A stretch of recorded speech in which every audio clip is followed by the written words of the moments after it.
Meanwhile, one Quincy University professor says a government shutdown won't directly impact most Americans on a day-to-day basis, but some will notice a difference. One difference would be that all government workers would be furloughed and kept from coming into work.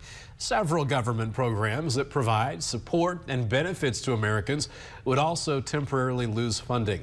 History professor Justin Coffey says this is where the shutdown would have the biggest impact. What will happen is, beginning on Monday, things like the nation's public parks will be shut down.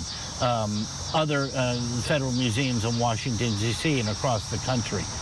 There will be government programs such as WIC that might temporarily not have any funding because they're discretionary. WIC, of course, helps mothers and their children. Coffey says shutdowns can last a couple of weeks usually. Post offices would still remain open and Americans would continue to receive their Social Security check.